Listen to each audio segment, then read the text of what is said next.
Welcome back, everyone, to the Player Zone YouTube channel. And it's come to that time of the week yet again. It is Premier League predictions time. Just want to say thank you for all the support in the last predictions. That was probably the best video so far done on the channel. I appreciate all the support. This week's video probably won't be as long, not feeling as good as I was last week. Looking at last week though, we came into the week with 29 of our scoring points. Just a reminder, the 3 points for the correct scoreline and 1 point for the correct result tipped. Ended up getting 9 points from my predictions last week, so not too bad. That brings us to 38 points across the 5 match weeks. Still slowly getting into it. A few more difficult fixtures this week to predict, so I'm not sure how I'll go this week, but very, very excited for a few of these games, including a North London derby and teams trying to fight back the likes of United and Chelsea, who need to make big statements this weekend. So let's get straight into the video.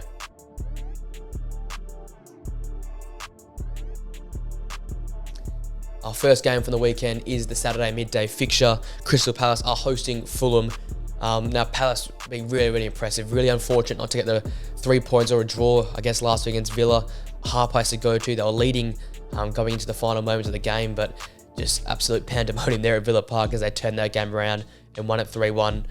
So impressive, the work of Edouard and Mateta, both of them linking up with each other now in back-to-back weeks against Wolves, and also last week at Villa Park.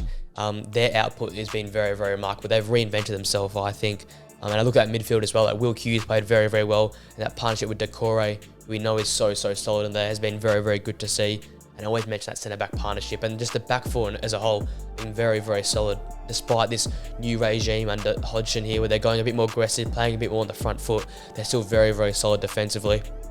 And play some really, really good football. And they're coming up against a Fulham side who haven't played good football at all, I don't think. A lot going on off the field. The Mitrovic transfer, the Willian, rumours, Palhinha, and also the coach there, Silva. There's a lot going on behind the scenes. Finally, now they're all together. I mentioned it last week. Hopefully now they can just get their head down, because at the moment the football on the pitch has not been good at all. Scraping a win against Luton at home is not a great sign. Obviously they got smacked around by Brentford at home as well. A chance to go on the road. A chance to try and show themselves against a very, very good Crystal Palace side. It's going to be hard work for them. Crystal Palace are hard to contain, they're hard to restrict. But look at the defenders. Palhinha played very good last week, but for me, Tim Ream stood out as a leader on that pitch and played very, very well. Arguably the best defender of the weekend. So they're going to need a lot of heroics from those defenders and a bit more output up front. Jimenez is not the same player he was a few years ago. And I'm afraid this is not the right transfer to replace Mitrovic. They're just losing goals up front. So we're going to need a new scoring output here for Fulham this week. I don't think they're looking likely to get a win here. I've got Crystal Palace winning this game 2-0 at home in front of their fans and playing the good football they're playing. I think this is pretty much a slam dunk decision.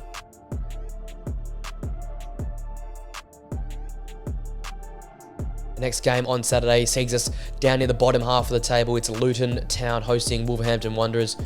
Bit of a relegation scrap here between these two teams. Obviously, Luton last week were impressive at times on the counter-attack versus Fulham. They contained Fulham, sat in deep. They had multiple chances towards the back end of the first half there. Morris missing a gettable chance. You also look at Brown there as well, missing a chance. They've got to take these opportunities if they want to get points in the Premier League. I cannot see them getting any real points. And when they played, I guess, very deep and defensive at home to West Ham, I hope in this game against a Wolves team who are around their level, they can go be a bit more expressive, because we haven't seen the best of midfielders like Nakamba and like Lokonga yet. I want to see them being a bit more on the front foot, getting Chong involved, getting Morris and Brown involved. But right now, so far, all they've done is just defend. So hopefully at home, it's a compact, small little ground. Hopefully they get the fans involved, play a bit more on the front foot, get the fans in behind them. And as far as Wolves go, they've been very, very unlucky so far this season.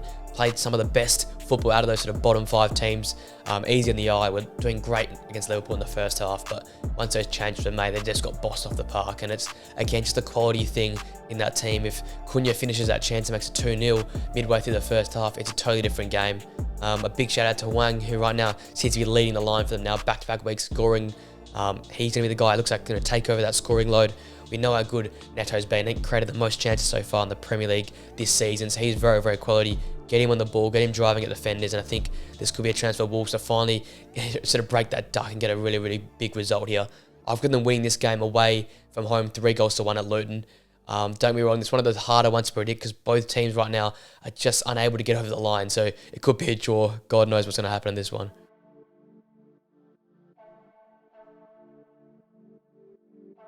Our next game takes us to Manchester and is the champion City hosting Forest. Well, last week City were amazing. Like, again, still don't reckon they've got out of second or first gear at the moment. Conceded early against West Ham, conceded early against Red Star during the week in the Champions League, but you don't want to score early against Man City because they come back in waves and score multiple goals. And we look at that West Ham game, they weren't at their best, but they looked magical in the second half. I've been impressed with Julian Alvarez almost taking over De Bruyne's spot.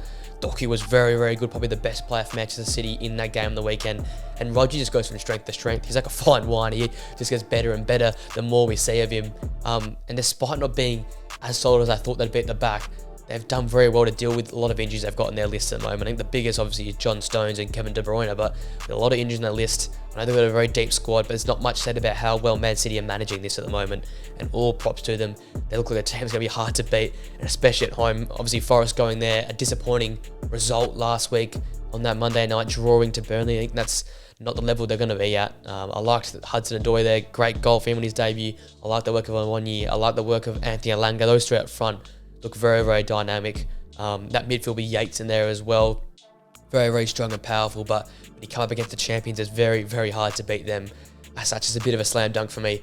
Hopefully I get one of these right. I've gone this time 4-0 for Manchester City. So far, they haven't been big on the goals yet, but I think this could be the first time this season we see them put Forest to the sword. So as such, I'm going with a 4-0 result. Our next game sees us in London. It is Brentford hosting Everton. Now, Brentford, I've been so impressed with them. I love watching them play. They play a very, very technical style of football and played very, very well against Newcastle United. Very unfortunate not to get a point or 3 points from that game. They had equally as good chances as Newcastle. Just some brain fades there from Flecking, giving away a penalty in the penalty that was, I guess, overturned in the end by Mbeumo's handball. But still, you can't be giving away those chances to a top team like Newcastle. But outside those two sort of moments, they were very, very good, Brentford. I like the work of Pinnock in there. I like the work of Hickey as well. These sort of guys that started under the radar have done very, very well this season. And also Matthias Jensen, who's dominated that midfield for me for Brentford at the moment. This obviously missed a very gettable chance towards the end of the game. They've got to be clinical. They want to sort of elevate themselves into that sort of top 8 bracket. But when they come up against a team like Everton, who they didn't even fire a shot at home versus Arsenal, it was a big game for Arsenal. Bit of a bogey team, Everton, especially going away to Everton. They didn't really fire a shot at all. They were almost lifeless in the final third there. And this team, I keep saying week after week, is not built for the Premier League. It is not Premier League quality. And this one, I think it's going to be an ease for Brentford in this game. I'm going to get them winning this game 3-0.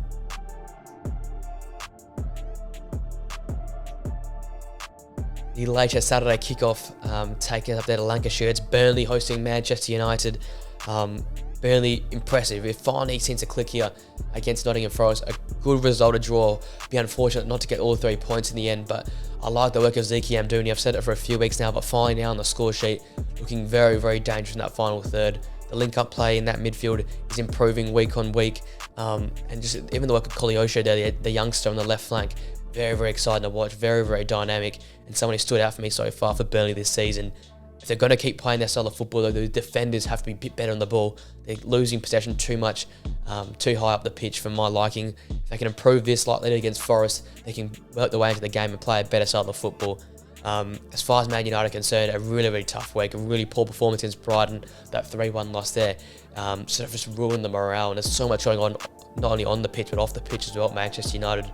And then going to Bayern Munich and scoring 3, but losing is also a disaster in itself. Players letting them down there, like Eriksen, McTominay, Onana. There's these players right now who just aren't delivering for Manchester United at the moment, and a bit of an attitude problem, maybe it's a bit of a confidence problem, but right now they just need a big result. And I think it's going to come this weekend against Burnley, a team that has been fragile in the first few weeks.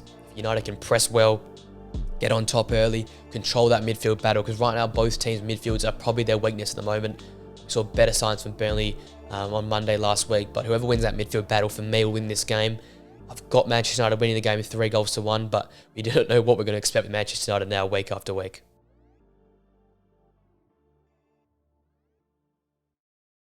We now come to the early Sunday fixtures and the biggest game of the weekend, the game that we are watching live streamed here. The live watch along is Arsenal and Spurs, a North London derby, two teams at tip-top form at the moment. Just a quick word on Arsenal, dominated Everton off the park, and a big week for them. Like we said on the podcast, They had the Champions League fixture, they won that. They had to go away to Everton, they won that. And to end this massive week off, they got the North London derby against an Ange Postecoglou side in Tottenham there. They were up and about. So if they can get another win in the weekend, this is a massive tick for their progression going forward. I guess the only thing that's missing now is to win against Manchester City. But to touch on their last week, a very, very impressive performance in the Champions League, bossing PSV off the park. A team that has been like unbeaten for a long period of time now in not only domestic football, but also European as well. I think it's around 20 odd games have been undefeated and dominating the Eredivisie, and they absolutely bossed him off the park. Saka looking amazing. Trossard's goal, not only in the weekend, but again in the Champions League as well. He's in great form. So interesting to see if he plays or Martinelli plays. The only real problem right now at Arsenal is who's starting in goal. David Raya or Aaron Ramsdale. A lot's been said about Mikel Arteta. He wants to change goalkeepers during the game or adapt based on certain opponents. I'm not sure about this whole style of swapping players in and out, but if it works for them, it works for them. For me, David Raya is a better goalkeeper, and I'd have him in goal, but you can't drop Aaron Ramsdale just because of how good he's been for them for the last season or so. So that's the only real problem right now going on at Arsenal. They're dominating at the moment. Ødegaard's playing great football. Gabriel Jesus back in the goals and looking fit again, which is good to see for Arsenal fans. And despite losing one of their best signings in Yuri and Timber, the defence is looking very, very solid, and they've got a system that's down pat now, and it's so hard to break them down and so hard to control them at times. As PSV and Everton can both credit to. Flipping on the other side of things, Spurs, how good have they been? You know, it's, as we've said a lot, it's such a Spurs thing for them to go and have a great start to the season, have the manager of the month, the player of the month, and then go and lose to Sheffield United at home. But they seem to flip that, gone over that bump there. A great comeback win. Goals right at the end of the game. Richarlison on the score sheet, Kulusevski on the score sheet. These players who needed a lift, got a lift in that game, and hopefully now they can kick on from there. As an Aussie, I'm always backing Spurs in a bit of a soft spot for them now, just because of Ange Postecoglou, but he's got this team playing great football. He's reinvented players. He's encouraging players to do their best. Like, to bring Richarlison off the bench at that point in time is a big, big statement. Even Brennan Johnson, he changed the game as well. So Ange is building a great culture there at Spurs. They're playing some great football. James Maddison, arguably the best player in the league so far. And you've got Heung-min Son there out of form, but still performing at a high level. If a few things keep clicking in place, they could easily get a result here. A lot's going to matter, I guess, on who scores first. I think if Spurs score first, we can expect a bit of a goal fest. But if it slows down a little bit and Arsenal got the first goal, I don't think Spurs had the huff and puff to keep going at them and win this game. It's a hard one to predict. I'm going to go with an Arsenal 2-1 result. But don't get me wrong, there could be many goals in this game.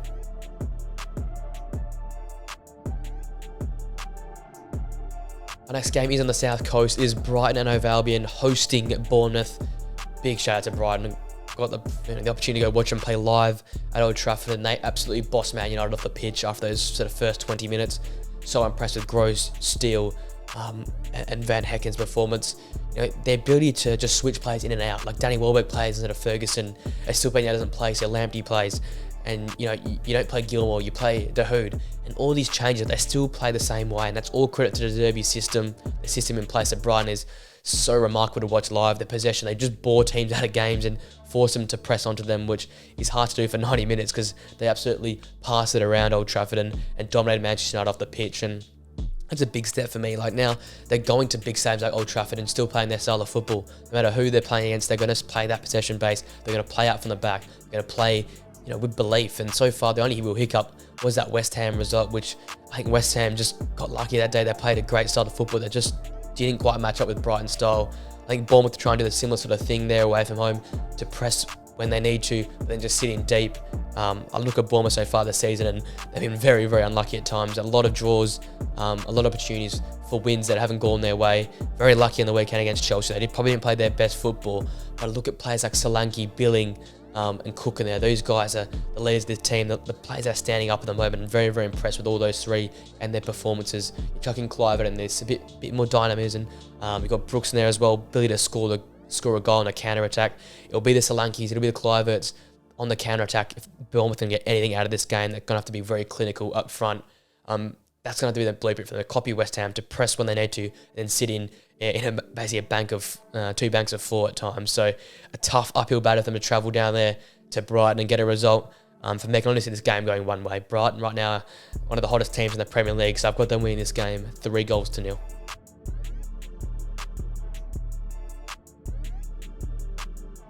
Our next game is in London, and it sees Chelsea hosting Aston Villa. A game that's going to be very, very hard to predict. We don't know what we're going to get with Chelsea now. So far this season, at times, they've looked great for like 80-90% of the way, and in that final third, they just cannot convert at the moment. Look at that Bournemouth game, had the ball in the back of the net, obviously there with Colwill, but that was offside. Jackson's missing gettable chances, Sterling's missing some easy chances as well. It just isn't going right for them in the final third, and that number 9 curse, despite Nicholas Jackson not having the number 9 shirt, I think it's cursed him as well. He's getting in such good areas, looking so good in the pitch, but just cannot score the goals. And for Chelsea right now, they're dominating games, they just cannot put the ball at the back of the net, and that's going to be a very big deal. At home, hopefully they can get the crowd behind him and get a good early start for them. For me, they have to get a good early start to be involved in this game and be solid and strong in this game. They come up against an Aston Villa team though. What a performance! Like, they were down and out, almost seen, but 3 late goals there. The limbs around Villa Park, clutch time goals there from Douglas Luiz and Leon Bailey and the like. But for me, I said it last week, I'm pretty sure, but that front three, Watkins, Bailey, Diaby, when they're all playing together, that is going to be one of the most dangerous front threes. And it's going to put Chelsea under pressure if they're all playing this weekend. It's a hard one though, because travelling away against these so-called bigger clubs, Aston Villa have sat in a bit more and not played as much in possession. I think that's to their own detriment. So I hope in this game they don't treat Chelsea as a big club and sit in deep like they did against Liverpool, like they did against Newcastle. You've seen the results, they get scored on very easily, and despite them looking very good in the counter-attack, they're not very, efficient and clinical on their counter-attack. So I hope they're playing with a bit more possession, keep the ball at their feet for more period of time, get McGinn involved in the game, get more touches to Watkins, Bailey and Diaby, and get them more involved, because when they sit in deep, I think they just invite pressure on and invite teams to score on them. So I hope they go progressive in this game, play on the front foot. With that all being said, Villa probably look at like the better team at the moment, but just the home crowd, Chelsea basically due as some sort of result. I'm going to go with a 1-1 draw, and I think a late Chelsea goal just to level it all up.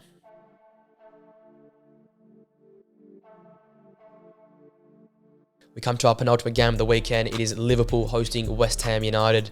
What a performance for Liverpool. The second half was remarkable. Their first half was a little bit dodgy there. Didn't quite grant the amount of chances and the quality of chances which we expect of Liverpool. A few changes there at halftime, bringing Luis Diaz on. Arguably for me, their best player, I think, at the moment. He went alongside Szoboszlai. Those guys are creating chances, they're creating opportunities. And we saw that second half, they just totally changed. They flicked the switch. Robertson's goal was remarkably built up. Yeah, great finish there. Also Harvey Elliott. Gakpo's goal was decent as well, but they created just a volume of chances and just overloaded that midfield area. They were pounding players towards the middle of the pitch and just made it hard for Wolves not to concede. So you see with Liverpool this year, this attacking style of philosophy, this all-out attack they're sort of gone with, is going to be a benefit for them against teams like West Ham, like the Wolves, who are going to sit in deep. So West Ham had a very solid first half against Manchester City. They sat in, they got their goal, they were leading at half-time, but eventually the floodgates eventually opened, right? You can't defend forever, and I feel like it's going to be a similar sort of thing here against Liverpool. They'll sit in deep, they'll try and be robust there with Souček, with Alvarez, with Ward-Prowse. But for them to score, it's going to be the likes of Bowen, Paqueta, Antonio have to be lethal on the counter-attack. And if there's any team to counter-attack against, it's going to be Liverpool, right? They're going to throw so many numbers forward. They're such a progressive and aggressive side. So there's a chance there to pounce on that and make a chance of that. So as such, I feel like it's going to be a high-scoring game. I've got Liverpool winning at 3-2. You might call me crazy for that. I think Liverpool will definitely score a lot of goals, but West Ham will equally be potent on the counter-attack. We've seen how good they've been this season at soaking in pressure. You look at that Brighton game, just pouncing on the counter. If they can be clinical, they can make this game very difficult and awkward for Liverpool.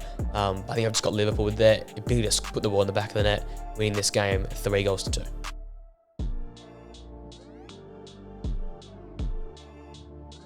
That now brings us to a final game of the weekend. It is Sheffield United hosting Newcastle United on Sheffield. Again, it's a team that I knew was going to get relegated, but once again, just so unfortunate just to miss out on points again. Arguably deserved the 3 points up to and late into that game there against Tottenham. Look back at the Nottingham Forest game, they were in a position to draw the game. You look at Everton, they had a chance to win it late on. They just haven't been able to pounce these opportunities, and so far I think there's too many points lost. They cannot make it up, but they go up and play at home against a Newcastle side who as well haven't been in great form. They got an important draw away to Milan, but didn't play well at all. Didn't really play that great against Brentford either. Obviously, the goal come from a penalty, so lucky, I guess, in many senses of the way, but it's going to click at some time, right? I'm expecting Tonali's game to lift. I'm expecting more from those forward players. I think Isak's been good without any real end product yet. I'm wanting more from Harvey Barnes. I'm impressed with Gordon, but I want more from Gordon. I want these players to continue to lift because it's a big season for them. And obviously against a team like Sheffield United, you can get some form here. You can get on top of them. You can play your style of football. You can get more involvement. I think Bruno Guimaraes right now is holding this midfield up. Get the other midfielders involved. Sean Longstaff, whoever plays in there alongside Bruno and Tonali, lift your game, because right now that midfield is not being as robust and as pressure heavy as it was last season, winning that ball back as quickly as it was last season. So that's for me where it can change for Newcastle. They can dominate a midfield battle. They can get on top of midfield. They can start showing how good they were last season and get those forward players more involved. A big shout out though to Fotheringham from Sheffield United. The most saves on the weekend by a long way. 6 saves at half time as well. So massive them, kept them in the game against Tottenham. And he's going to have to do a similar sort of thing this week against Newcastle United. It's going to be the likes of Hamer and Archer are going to have to be clinical again on the counter-attack from set pieces to get goals for Sheffield United. But it's an uphill battle for them against Newcastle. Newcastle are going to want a good result in the Premier League, coming off a scrappy sort of 1-0 win last week. They're going to try and flex their muscles, I think. So I've got them winning this game 3-0 at Sheffield United. Don't get me wrong, it's a harder place to travel, so it won't be as easy for for Newcastle early on there at Sheffield United.